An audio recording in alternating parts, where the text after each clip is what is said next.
Phone करू शकत नाही। आणि त्यामुळं अशा जात पडताळणी समितीच्या ज्या काही निर्णय आहे त्या निर्णयामध्ये बावनकुळे फोन करतात किंवा अजून कोणी मंत्री फोन करतात हे काही म्हणणं योग्य ठरणार नाही।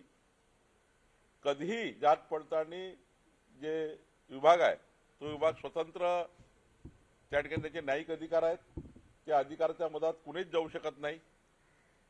मी जरी महसूल मंत्री म्हणून प्रयत्न केला तरी त्याला अर्थ राहत नाही, कारण कुणीच त्या ठिकाणी त्या विभागाचे लोक त्या प्रक्रियेमध्ये कुणालाही हस्तक्षेप करायचा अधिकार नाही।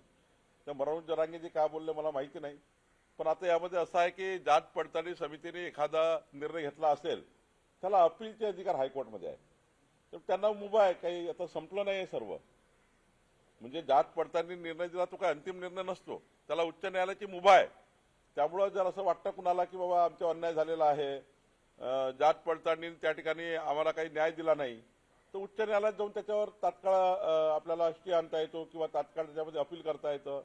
मला असं वाटतं तशी प्रक्रिया अवलंबली तर बरं होईल। त्यांचं म्हणणं आहे की जाणीव बुजून सरकारमधले काही मंत्री तुमचं नाव घेतलं, कुठेतरी जाणीव बुजून हे सगळं करताय। नाही, त्यांचं स्पष्ट म्हणणं आहे बावनकुळे साहेब की तुमच्या दबावामुळे अनेक सर्टिफिकेट बदलले गेले आणि आता मला सरकारला सांगायचं आहे की मराठे हवेत की बावनकुळे हवेत, ओबीसी हा वाद परत एकदा ते निर्माण करू पाहतात। नाही असं आहे, ठीक आहे, ते काय बोलले मला याच्याबद्दल जास्त चर्चा करायची नाही। मी एवढंच सांगेल, जात पडताळणीच्या कुठल्याही त्या ठिकाणी कार्यक्षेत्रामध्ये सरकारला हस्तक्षेप करण्याचा अधिकार नाही, ना कुणा मंत्र्याला नाही।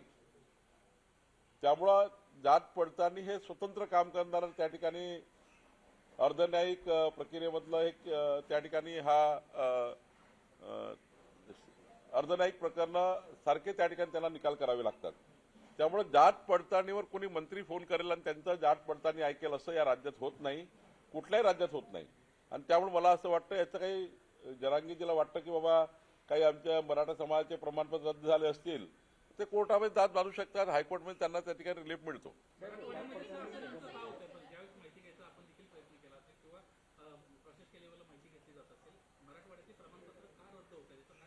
आता ते जात पडताळणीला माहीत, जे काही